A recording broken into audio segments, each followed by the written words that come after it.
If I gotta choose between the two, because we gonna get right into it. If I gotta choose between the two, bro, I'm going All Eyes on Me over with somebody. Look, Pusha T said, "Life After Death." I agree with Pusha T. I mean, All Eyes on Me is fire, but it's All Eyes on fire. So, all right, let me tell you, right? So, me being a person that okay, when these albums came out, right, I listened to these joints religiously. So you did know I. What I'm saying? Because it was like, you know, but when you put on that Life After Death, it just seemed like Big had so much more previously to on say. Life After Movie. Death. You know what I'm saying? He had so much. That album is very cinematic. So let's feature. It was a feature film. Like it was. Like previously. Let's look at. We're gonna look at this one. With that, he could have did a movie. Yeah, he could have did a movie. We're gonna look at this one. It could have been a movie. For All Eyes on Me. First song is Ambitions of a Rider, which is maybe my favorite Tupac song. That's one of my favorite Tupac songs. All About You. That was a little banger. Like that's my shit. That's my shit.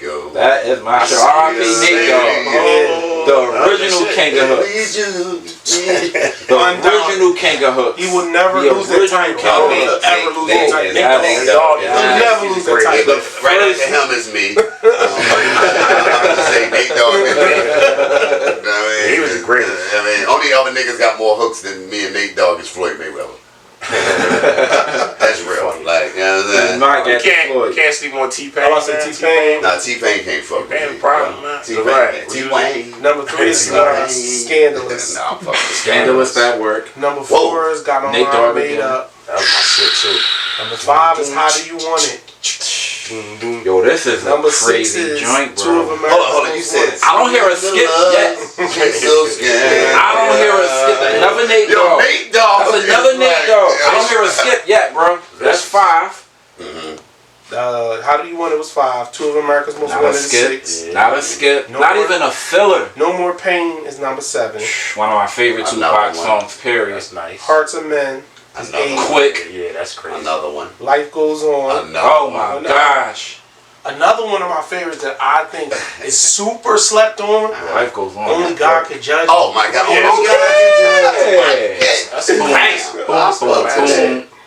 And then you gotta remember, Pac wasn't rapping to the most extraordinary beats. His lyrics was trash. So before Death Row, beats was trash. That shit is all bars. Like, that shit is. I'm not leaning on the beat. Like I'm not leaning on the beat at all.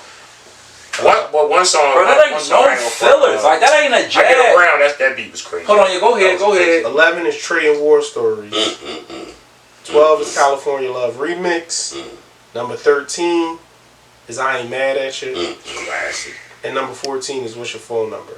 So you think about that. That's the lightest one. What's Your Phone Number is the lightest song. And that's still that work. How long will it take to break you up? Look at the range.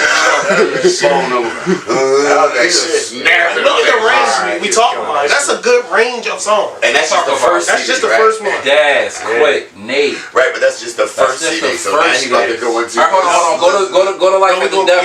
No. Let me finish. No, let's go this one for this one. Oh, alright. This is a good ass one right here, y'all. So again, Life After Death, 97. That's tough to beat, man. First song. Previously on I don't know. This one will be a little tough. No skips. Still Life After Death intro. That's just the intro. You know what he's talking. Yeah. Number 2. If I go, you gotta go. Somebody's gotta die. Oh my God. Sitting in the crib, leaning while we in jets and coops. And how to sell records like Snoop. Oops. I'm interrupted by a doorbell. And they took it out because they didn't want him to say Snoop. Remember, they took it out. But we knew because he was trying to fuck him up. Biggs, I'm gonna fuck him up.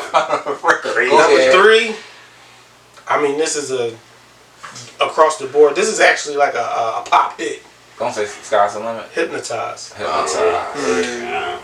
let me tell you this before you finish. Big didn't write. We know. We know. Off the top. I got something to say against that, but no, he didn't. Right. Here we go. He was the first that did it, bro. Everybody else would have been from the everybody else looking out. From the inside looking out, that shit come from here first, bro. I am not impressed with niggas saying niggas don't write. No, I'm not saying be impressed by it. I'm saying I'm telling you the truth from what I know from a nigga that was there. And they said Big would not leave the studio. He would put the beat on to the point where he wouldn't even change his clothes. He would have a hanger and be digging in his boot, scratching his feet and shit like that, and just be sitting there. Teaching a lot. Can I let the last day get money in a fast way? Honeys that be nasty. Come on, man. He said analyzing my size and your size and realizing the. Y'all do know we missed Pharrell weekend this weekend too. I didn't even know about yeah, more festival. Yeah. Something in the water. Something in the water. I love the dough. Oh my God, more than you know. He got a feature from Angela Winbush. We got robbed. Like Angela Winbush. We got robbed. Yeah, we got robbed, man. R.I.P. to them dudes. We got robbed. Yeah. Like that's corny as shit. Cause like I said, those are called untimely demises, bro. Like these guys had so much. These guys was 26 years old. Yeah, bro. I got chills on my. I'm gonna like go back that shit to corny, one song, bro. I didn't know this. What song? Do you know who produced on Last Day? Who? Yeah, it should be Dane Grease, right? We talking about Stevie J. Stevie J. It's Diddy. Havoc, Mobb Deep. Havoc was on there? Yes. No, they said that. They said that. Yeah, he like 16 on there, bro. Yo, he like 16 on there. Hold on, salute the Havoc, bro. I love Havoc beats. I love Havoc beats. Oh, Havoc is a fucking like I love it. I listened to his instrumental CD. I was on Tidal. The joint, The Silent Partner. He had bro.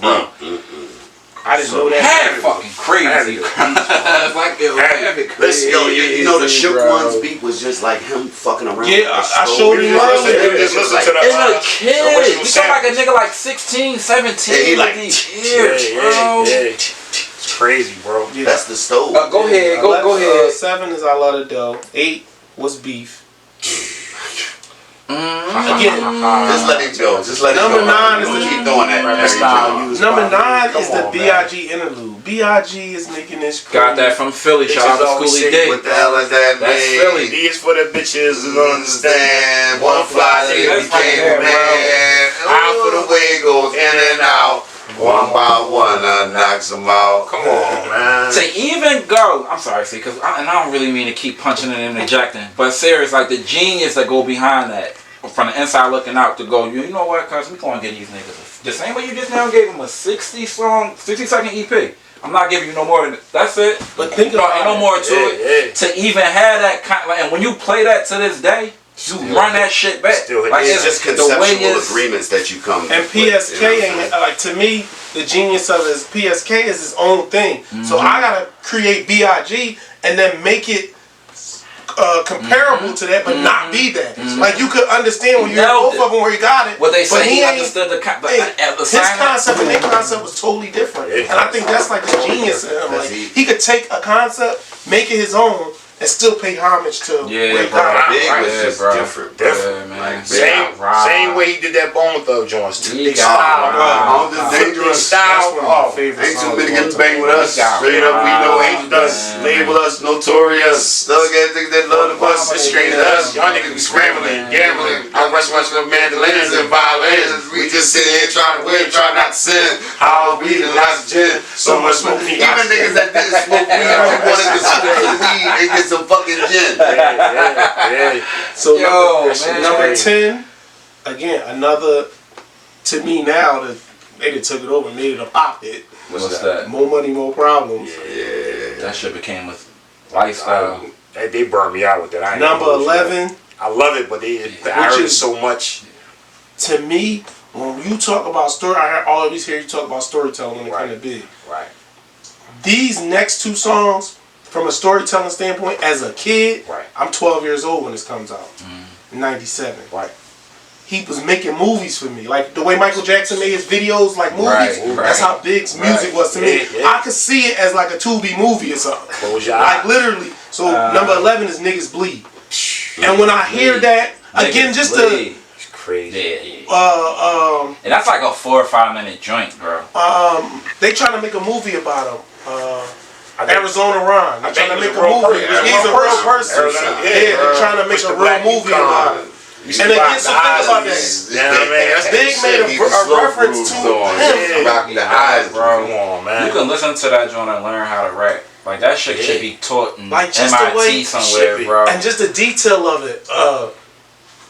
When he say, they park by hydrants, the stupid motherfuckers. Like you can see a car parked in front of a hydrant when you listening to it. It's like, bro, he broke the whole story. So the next one got to be I'm on his ass, but they playing against the Utah Jazz. Number 12. I got Yeah, story to yeah, That's my genre. That right there, I thought I was in the house looking at him with the nigga come in the house. And I heard it was about Anthony Mason. Rest in peace to Anthony Mason. They said that was about legendary story. That's crazy, and that's only disc one. That's one for them. He talking about I'm in the ass, buddy, playing against the Utah Jazz. Come on, man.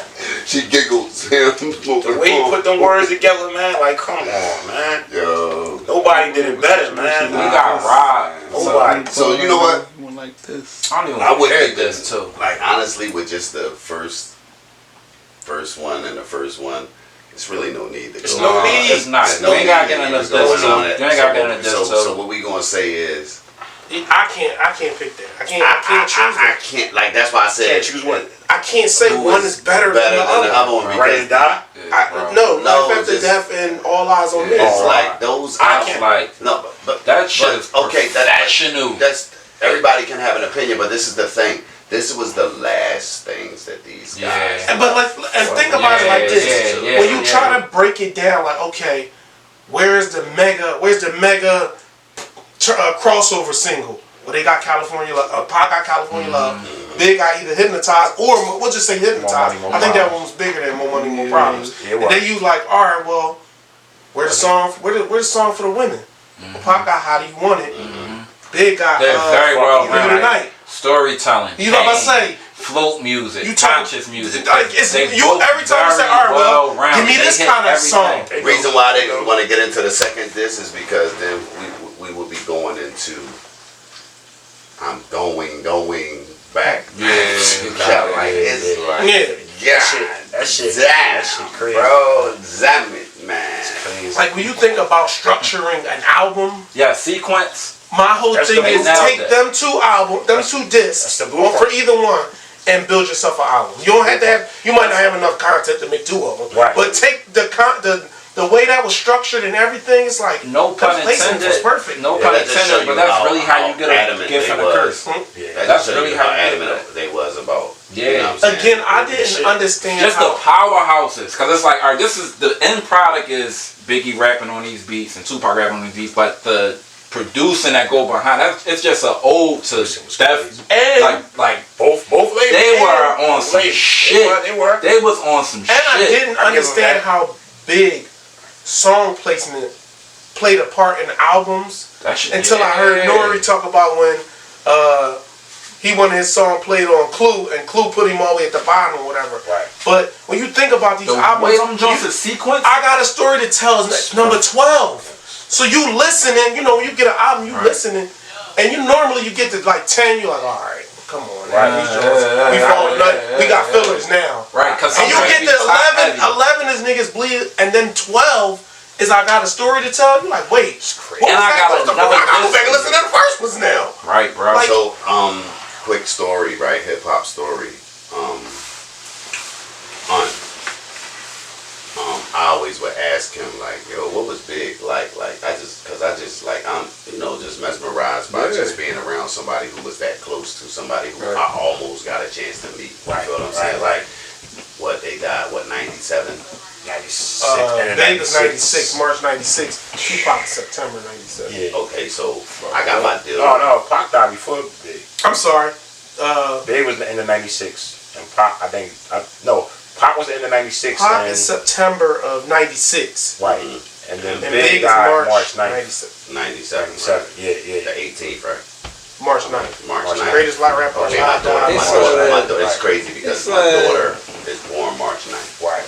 Oh, really? So, yeah, my daughter's born March 9th, and it's crazy. Pac September 96. So I asked him, I was like, you know, like, what was Big like? You know what I'm saying? Like, he was just like, yo, bro, that nigga would have loved y'all. You know what I'm saying? Like, that's the type of, he just loved rap and loved hip hop. And he told me this one story about, like, you know, how Big would come up with certain records, right? So he said one night he had this crazy ass dream. Said he had a crazy ass dream, and he woke up and called Big like, "Yo, you nobody till somebody kills you." Right. And he said Big called him later on that day and said, "Yo, come by the studio." And he had a job. Press play. That right That there, shit was just man. so, and I'm It's like, crazy, what man. the fuck? You Crazy. serious? He like, yeah, that's just how the nigga Wow. fuck. He said Big would have a trash bag of weed in the studio and just never leave. Like, the nigga would never leave. So He called himself the artists, Rat Edgar Allan Poe. the artists that's No, the watching Rat, this joint, he called himself Alfred Hitchcock. Alfred Hitchcock. You could literally, you could be Hitchcock. chopping it up with somebody right now, and and by the time, like it's a shout out to them. If I'm chopping it up with you right now, and you don't even know you gave me your whole drink, then the next time I shoot you the song, yeah, remember we was busting it up. That The just shows you the mindfulness, capacity man. of somebody's mind frame. Yeah, and they And think it's like- that fact. Damn, you said what? It's like I'm these, gonna make that a fucking you know, song, we know bro. that these guys are two of the greatest to ever bless a booth. You know what I'm saying? Because you gotta remember, these guys was 25 and They was 26 kids, years bro. They old were when kids. they I ain't passed even hit away. 30. You know what I'm saying? Like, and it's like, even when Big, you know, in order to Tiana, my daughter, if it was up to me, she would be with me. You know what I'm saying? Like, it's just like the pain and, you know, him being a father at a young age. Right. And then you got to remember their careers were so short. Short. But Yeah.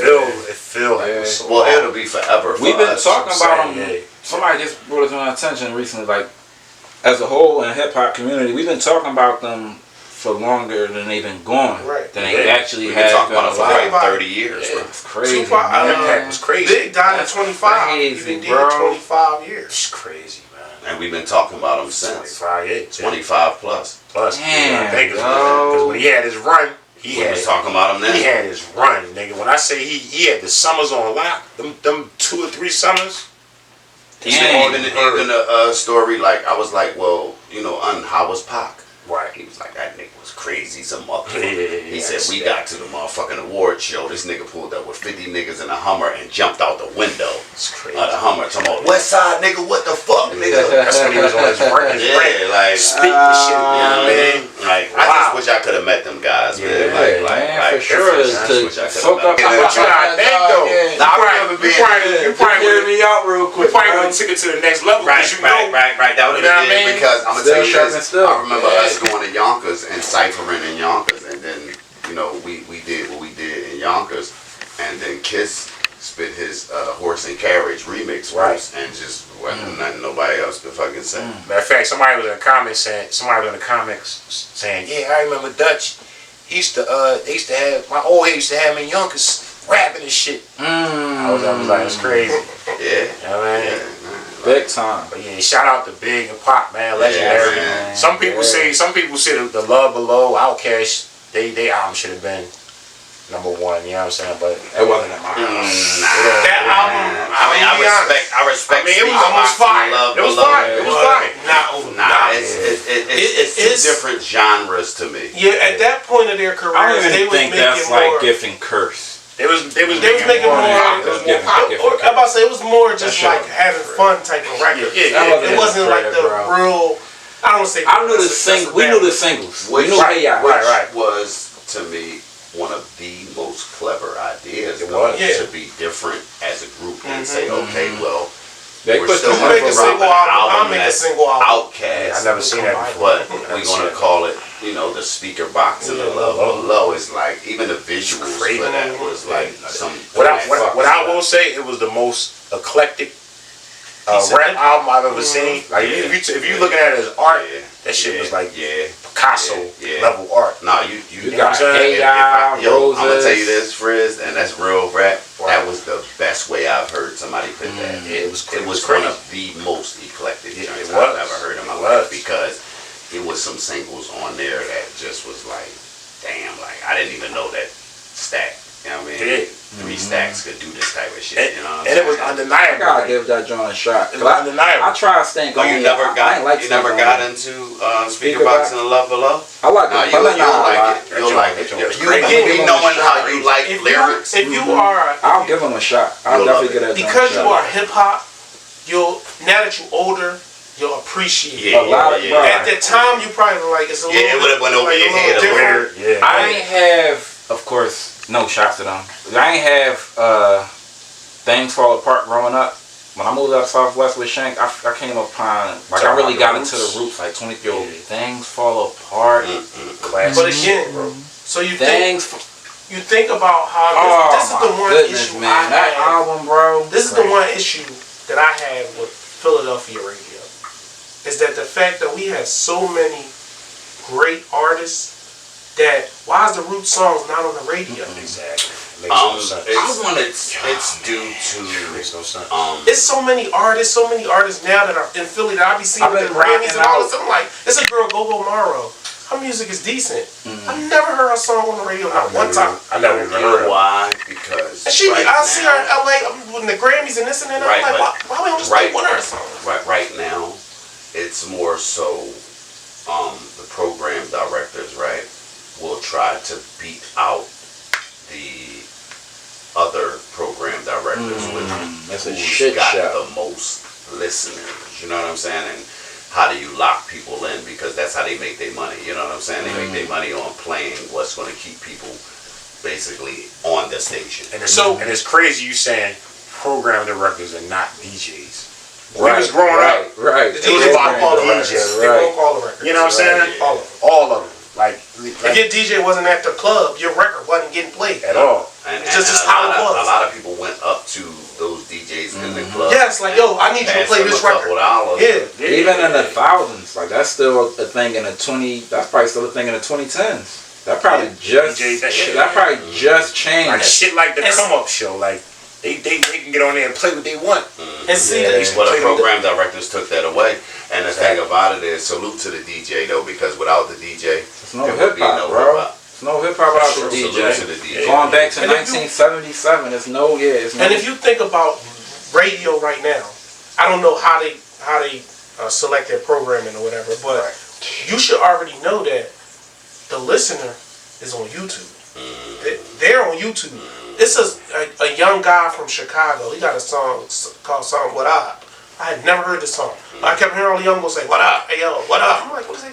Went on YouTube, boy, like 5.3 million views. That's how it be now. And so my whole thing is, if I'm the program director in Philly, I'm on YouTube. What is these young boys listening to? Radio. Now again, I understand the drill. You can't play that on the radio, and a lot of these young boys ain't making edited versions. Right. So it's like, all right, cool. But whatever the next hot. Okay, I'm playing that because if I want the kids, at least I know if they in the car and they can't get their phone, Bluetooth, or whatever, you'll put that radio on because I know. So to me, it's like that would make sense. Whereas, I want to say this too. Rest in peace to Pop Smoke, because Pop Smoke to me was one of those drill rappers that made it. He made radio friendly drill. And drill is not so much of the lyrics; it's that sound, that beat, that London sound. And now it's sped up hi-hats. The Fabio, you know what I'm saying, is the only other guy to me that's really like taking the drill and making it radio. I think he runs the drill radio right now. Vaughn was running it for a second, you know what I'm saying? May he rest in peace, you know what I'm saying? So, I mean, everything has an evolution to it, I believe. But that's why it was all a dream podcast, because we're going to always talk about the shit that matters, you know what I'm saying? So, a lot of the young guys, if y'all want to really learn something about the culture, follow our podcast and look at what we got going on, because we're going to tell you not just what we think, we're going to tell you what we know and what we love. And